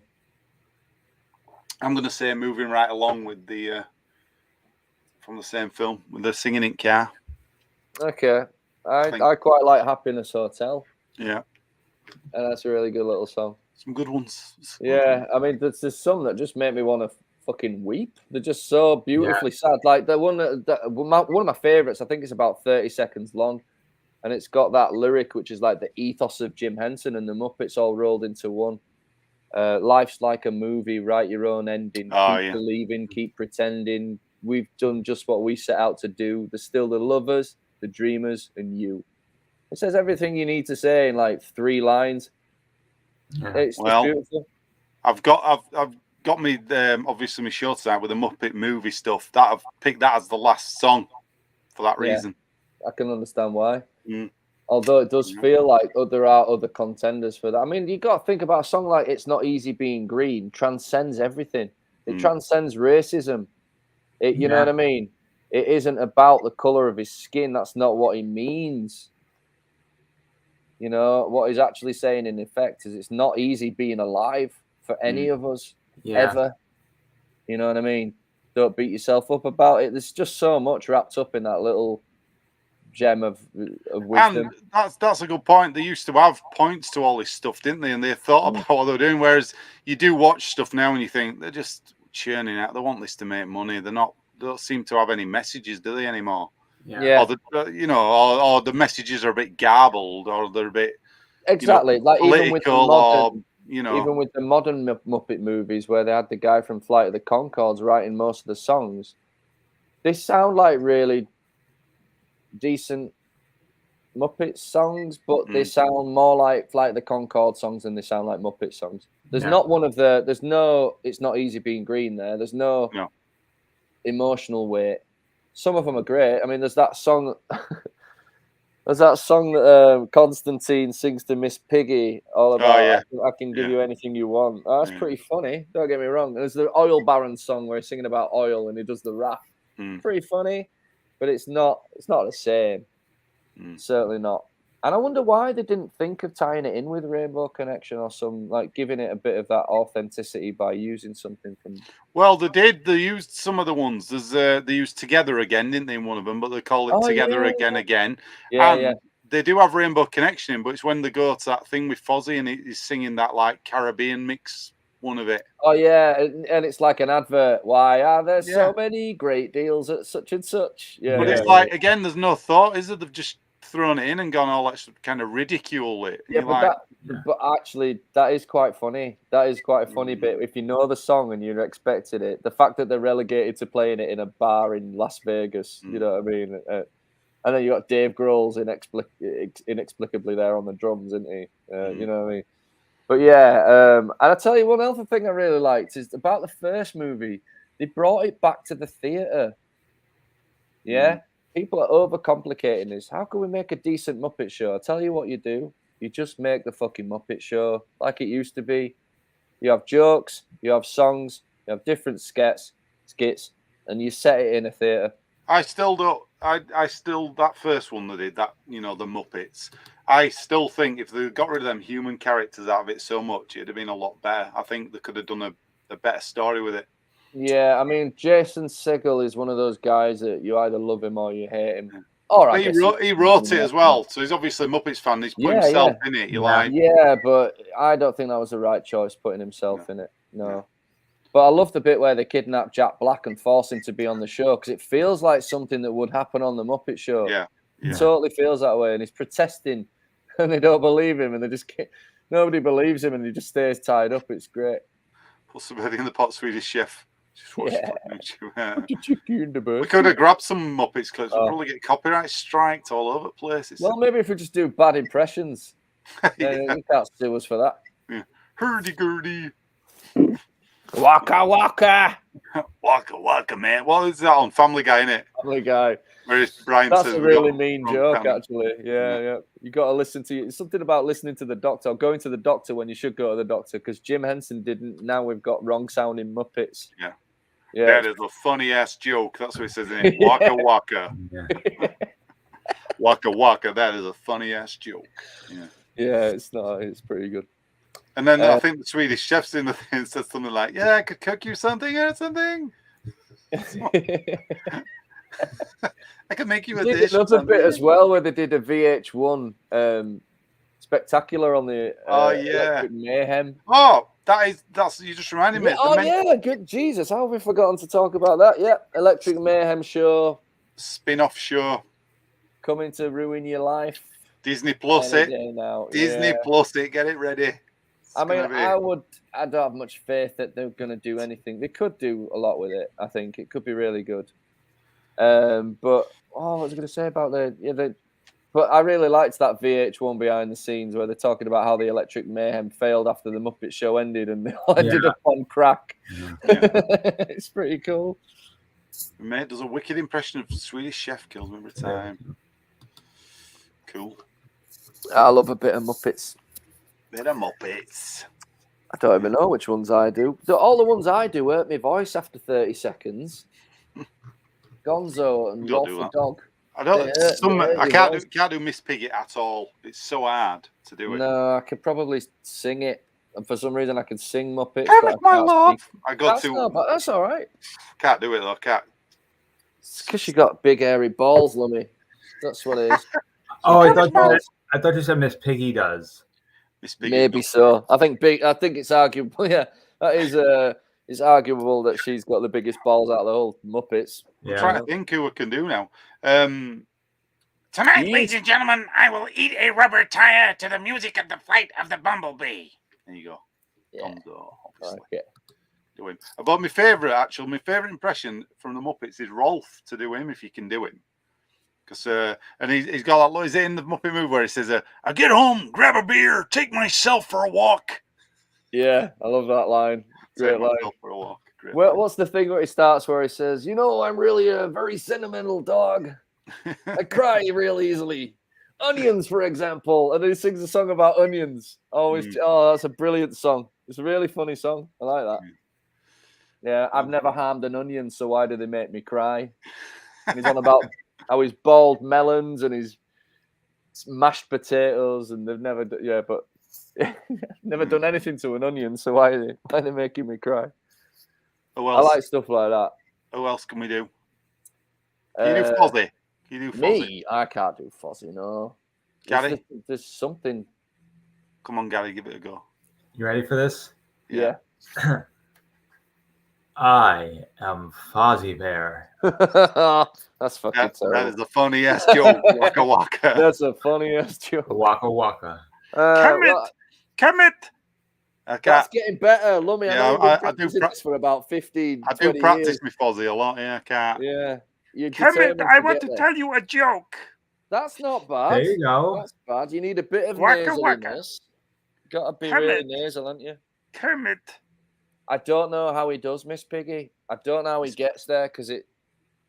'Cause only you ever think- drops I mean, into Frank a calls he male does- register when he wants it to deliberately. Yeah. When she gets real mad, and she drops it down there. You know what I mean? But the rest of the time, it's He's amazing so- because when you think about it, he so does light. Fozzie, doesn't he? Does like Fozzie Bear, does Yoda. Now you think if you can nail those voices, you'd be able to do Miss Piggy, but you're Right. like, But how you does he do can't. it? No, it's How crazy. does he do it? How come I can sing Elmo, but I can't speak it? It just baffles me completely. I don't know. I am Elmo. Dude. He's got Yeah. talent. Yeah, Gary's man. got talent. That's what the Ghost show should be Ghost called of now. Jim Henson walking on me. Whoa. What about, can you do your Kermit? Can you do Kermit? Me? Yeah. Well, you know I can't do many of them. I could. Hi ho. Miss Piggy and her karate chops. Well. Yeah. Hiya! Can't do it. Exactly. Yeah, it's that. Hiya. I can't do it, man. I Come can it, do my Elmo. love. That's it. When do I get to sing? Later, Piggy. I don't have time right now. Kermit, make time. Can't do it. No, it's good. No, That was very good, man. It's not that Miss Piggy. You've got to get it right, and you just Gotta can't polish it. Gotta can't do polish it. That's it. Can't do it. Got to go night chaps. Love the Muppet Chat. Got to make a point to watch them this week. Yeah, me too, man. It's been a little while since I watched anything Muppety. Excuse me. Yeah. Well, we've talked Muppets. So, is there anything else you want to say? We've kind of Muppeted out, haven't we? Yeah, well, we didn't talk about the other movies of Jim Henson. It is worth mentioning that Jim Henson, for some ridiculous reason, in the early 80s, Jim Henson was like, oh, enough of this shit, enough of this Muppet silliness. I want to make some real films. And we went and made some Labyrinth and some Dark Crystal. And he was working with a dude called Brian Froud, who's just a really awesome artist. And so he tried to break out of it. But both films arguably were they found the cult status later on, but they were flops at the time. Labyrinth did okay, didn't it? Do you remember the summer of Labyrinth? Yeah. 1986, when every advert was Labyrinth and the making of was on TV and David fucking Bowie's in it in a cod piece. Yeah. Dark Crystal. When I used to watch Dark Crystal, I was always scared of those bird things. I think I was too young to what I was like absolutely terrified of it. They're fucking terrifying, Lummy. It's nothing to do with your age. They're pretty creepy. They are. They're deliberately creepy. And they've got that Frank Oz. Although, having said that, the Muppets, I used to be quite scared of the big, what's it called, Sweetums. Really? Yeah, the big, I didn't quite get how they could be that big. I think that were it. Yeah. When you look at the Muppets, you're like, oh, they're massive. I don't like that. Odd. Okay. Yeah, I can see that. The only one that ever scared me was one that wasn't on it very much. It was a character called Uncle Deadly. Oh, yeah. It was a weird kind of they've turned into the costume designer now, aren't they, on the later ones? And they've kind of camped him up very much. Yeah. Yeah, but hey, what can you do? I'll tell you one new character I do like, and it always makes me laugh, is Bobo the bear. Oh, yeah. How are you, sir? Hello, sir. Good day, sir. How are you today, sir? Very much reminds me of John Candy. Yeah. That kind of genteel big guy comedy. Yeah. Chris loves John Candy. Always got a candy pick ready. There he is. Yeah. Oh, yeah. Can you imagine? John Candy never worked with the Muppets, did he, weirdly enough? No, that's you'd think he'd be a shoe. Really yeah. Was he ever on Sesame Street? Oh, I don't know. Maybe. That's odd that he would never be an absolute, like, a must, wasn't it, that, really? Yeah, but again, I don't recall. I think Rick Moranis was on the fucking Sesame Street, and that was one of the best episodes ever. Let me just do a quick. I'll do a quick. Have you ever seen the Rick Moranis skit where he's on the plane and he's sat next to Bert out of Bert and Ernie? No. And Bert's talking about how he doesn't like flying, and Rick Moranis is like giving him a pep talk, giving him other things to think about, and he says something like, "Think about all the things you love." Oh, it's like how, and he sings that song about I like paper clips, paper clips, paper clips. How about you? I don't know any of those things, but I like you. It's great. It's really I've got John Candy was on Sesame Street. Yeah, the movie. I just looked that up. The movie for Sesame Street, the movie. I didn't even know there was a movie, man. Yeah, follow that bird in it. Sesame Street. I wonder if it before John Candy's time. After, there's a clip here on YouTube of him on Sesame Street. I can't get it up, but he's doing his character. You know, he did this character with Eugene Levy. You know, like the Schmengi brothers. Yeah. So he's on with him on Sesame Street. So at least he got quite odd, like rural Canadian character, wasn't he? Yeah. There you go. So yeah, didn't know that. That's interesting, right? So, what else we got to say? Well, I'm going to tell you that I've got my Muppet special on at 10:00. Oh, there you go, Box Office Radio. If we get off, we might have a chance to listen to it. How about that? 2 hours worth of Muppet. 2 hours worth of Muppet songs. Yeah. Listen, all I want to say to sort of cap off my thoughts is, everybody's got a bit of a weird Achilles heel. And for me, it's the Muppets. Always has been. I used to dream about the Muppets. I used to dream in Muppet colours, and I could see the texture of the fur. I used to dream that I found the figures in shops. You know, when you have one of them dreams where you go to a shop and everything's free and your arms are full, and you wake up and you're like, oh, what? All that shit's got. Like you found some really rare thing. I used to dream about them. I've always loved them. I've always had an affinity for them. I'm not really entirely sure why, other than whatever they meant to me as a kid. Yeah, the naivety of it all, the sweetness of it all. It's like one of the only bits. There's a bit of me as an adult that still feels like that because of the Muppets. The rest of me is a jaded, miserable old fart who's seen far too many horrors, read far too many books. You know, I'm very rarely surprised or pleased by a movie because I've seen it all before. But for me, the Muppets is just one of them things that never really, my fascination with it's never really changed. It's always meant something to me. And it's very rare that I'll say this about pop culture, because Star Wars and stuff like that, nowhere near as close to my psyche and my sort of spirit as the Muppets are. I don't know why. It's just something odd about it. You know, particularly like the fact that I'm going to find this quote for you. This sort of sums it up for me. Jim Henson said, it's probably worth mentioning. If you do like Jim Henson and you fancy a teary journey, go watch the memorial service on YouTube. It's fucking devastatingly beautiful. Anyway, but he had this saying, excuse me, that I've lost the quote. Oh, there you go. I think he did this, and who can say that about their own thoughts, their own quote, right? He said that when I was young, my ambition was to be one of the people who made a difference in this world. My hope is to leave this world a little better for having been there. Now, we all want that. Who actually fucking achieves it? Not many of us. And the fact he dipped out before he got the chance to get used by Disney or become a billionaire and throw his own characters under the bus, the fact that he bowed out early just makes it even more poignant. He left a team of people behind him going, not how do we make money off the Muppets? Disney thought that, but his friends and his family didn't think that. They thought, how do we make good Muppet stuff without him? And that's a totally different thing. Do you know what I mean? It transcends money. It's not about money at that point. And so it just sort of is sweet to me, you know. And that's the thing with this stuff, innit? When the vision's lost, you know, by these corporate kind of,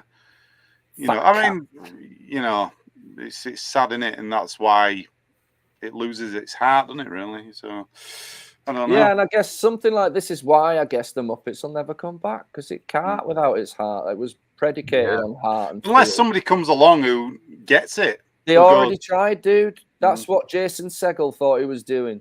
Yeah, but he didn't, as we've talked about, he didn't get it because he put himself front and center, and that's not what it's about. But I think that there is an element there that after all this time, they're going to need some kind of star to be in this movie with the Muppets. And that's the mistake they made. They didn't need that. They needed to do what they've always done: keep the Muppets as the star, and everybody else is just playing along. I mean, the exception to that rule, I guess, is the Christmas Carol one, because the main character is Scrooge, isn't it? Really, but they do it in a way that you got Gonzo narrating everything. They're always in it around him, exactly, and it works. Because so Scrooge. I mean, I've never thought I'd be overanalyzing the Muppets Christmas Carol to this degree, but because Scrooge is confined to the page of the book, he can only work within the parameters of what's there in the book, and he never breaks out of that. Really, he don't wink at the camera, he doesn't tell stupid jokes. He sticks to the script, and everybody else plays along. So I guess that's a clever way of flipping it round. Instead of making the Muppets the star, you make them every single side character a Muppet with something funny to say, and you keep the focus on on fucking Scrooge. He's still Scrooge. He still terrifies my kid. You know what I mean? I'm just thinking, Muppet Treasure Island's the same kind of idea, isn't it? Actually, yeah. For what but that's where they almost found a formula that started working, and if they carried on in that vein and picked the right projects, Robin Hood being a great example, Camelot, like somebody said earlier on. Things like that, See, then yeah, Robin Hood, you could have the Sheriff of Nottingham as a as a person, Right. yeah, and the rest they're all the Muppets. You know what I mean? yeah. I mean, I'm thinking straight away. I know he's dead, but Alan Rickman as the yeah. Sheriff of Nottingham with the Muppets, and Yeah, he's that playing would've it been serious brilliant. like Scrooge. It would have been fucking brilliant. But yeah, we haven't even mentioned the fact that Danny DeVito could be in any of these Muppet movies. There's still a chance. He's still He is alive. the Muppet movie. But I reckon, yeah, if they'd have gone down that route and maybe even picked things that people don't necessarily think of, Robin Hood's quite an obvious one. But if you went for some Greek or Roman myths, yeah, Hercules or Jason and the Argonauts or something like that, you could really play around with it. Find the right stories and it'll write itself. Nobody asked us, did they? They didn't ask us, Lummy. They just went ahead and fucked it up. I don't know why these companies. I've never understood this. Right? There's that many fans and that of these things. Why don't they just pay a load of fans to write a load of scripts? Why don't they just do it? Yeah. Yeah. Because it wouldn't cost them nothing. If you give somebody a few $1,000 or something to write one screenplay, give it to a fan group and go, write a Star Wars script then if you think you can do it. Go on and see what they come back with. Occasionally, somebody like Dave Filoni does that, and you're like, oh, hang on a minute, we're expecting you to actually do it. You're right. Maybe they could even make a show out of it. It's kind of a reality TV kind of format, isn't it? Yeah. Everybody get the biggest fans in the world together to write. See if they can write a They could plausible do it with the treatment. Muppets. Do it with the Muppets. Scenes of like Shaft. Got it. I got it. You could. I don't know what you call it, but it's got to be something about fanboys and putting your money where your mouth is. Right. That's the title of the show. Put your money where your fanboys. mouth Put is. your money where your mouth is, idiots. Yeah, but then what you got to do is you got to challenge them. Okay, we've heard you bitching about Star Wars on the internet. Now's your time to prove yourself. What you got? What's your big idea? Because I've heard you bitching about the new Batman, and it's not your Batman, and the other Batman's your Batman, and no. Prove it. Yeah. Right. I think that's Right, a great. Call it, prove it, motherfucker. Yeah. Prove yourself. But it'd be good. I once had an idea about, why don't they bring out a thing where you can pay to get all the footage that was filmed for a film and you can make your own edit of the film. So you could take Phantom Menace. Yeah. They give you all the footage. You pay $20 and you get all the footage on a link. You download it all to your hard drive and you can make your own fucking version of it. And they go, there you go, stop whining. Yeah. How's that for an idea? Not bad. I like that idea. Not bad. I mean, this idea, Gary, only rests on the fact that Lummy really wants to see this fucking planes, trains, and automobiles 17-hour cut. That's what I want. I want that fucking. That's all. Yeah, I mean, that's the madness of this man. Create an entire TV show when all you're really interested in is the first episode, just to see the planes, trains, and automobiles. You just reminded me of John Hughes. I got something today. Where is it? Look at this. Ferris Bueller's Day Off, the novel. This is very hard to get hold of. Right? I managed to get a copy, and it's got all the cut stuff out of the film in it. Really? It's got the other two kids are in the book. Oh yeah, shit. He was supposed to have brother and sister, wasn't he? Yeah. So I started reading it earlier. We've got to do something with this. We've got to have a big in-depth conversation somehow, and I'll read it. I don't know how we're going to do it. As long as it's got some of the best. I mean, that line. I love that line about pardon my French, but Cameron is so tight that if you put a piece of coal up his ass within a week, you would have a diamond. I mean, it's a fucking amazing line. Yeah. Absolutely brilliant. Well, boys, I'm gonna go. My fave too, Bobby. Watch all the Muppets. All the Muppets movies before. Do you want us out before we go this evening? It's been a shorter episode, really. But do you want us out, Gary, before we go? Do you want to tell anybody anything you're up to? Yes. The magic was the Muppets, but the magic really lied in Jim Henson. Yes. Definitely. I think we'll all agree with that. Definitely. Yeah. There's little things I've learned over the years, tricks that convince you the Muppets are real. They are real. Yeah, I know they are. Positioning of the eyes. Yeah, it's very, very important. You don't want them looking dead on, but you don't want them looking too far apart. There's a specific angle they look at you from, and it means that wherever you are in the room, they're looking at you. You feel like they're following you around. Their eyes don't look dead, even though they are. They're two ping pong balls with black circles painted on them, but they don't look it. And there's little things I learned from watching the Muppeteers talk about the delivery of it. That documentary, what's that called? Muppet Guys Talking, innit? I still haven't managed to find that. It's brilliant. I really want to find it because I know that even 2 or 3 people that are on that have already died, haven't they? Yeah. And that's it. Yeah, that's your last Muppet people. They're all gone pretty much. Nearly Now. all It's just gone. Frank Oz and Dave Goals. Yeah. Still doing Gonzo after all these years, man. Wow. I mean, do you think he should have ducked out like the other ones, or He does it now probably because he loves it. I mean, he's kind of been front and center now, hasn't he? Because he's still got the original voice. I think that's why that Muppet Haunted Mansion were Gonzo in it, because they're like, that has been the case since the Muppets Christmas Carol as well. If you think about it, he's one of the main guys because he's one of the only key players left. They're one of the only originals. And the amount that guy knows about this stuff compared to your new Muppeteers, just by working next to Jim Henson all that time, you couldn't, as a Muppeteer, you couldn't ask for anybody better to be sat next to learn from. Do you know what? I bet they never ask him either. That's a sad thing. I bet they don't listen to him or take anything on board that he says. Maybe. And do you know what? I saw an interview with him recently in lockdown. He did an interview. I think it was for somebody like Josh Gad, unfortunately, somebody like that, But it was a really nice interview with him talking about his affinity for the character. And he's been doing that long now that it's hard to separate himself from Gonzo, you know what I mean? Yeah. 40 years. Yeah, Wow. that's crazy. Cool.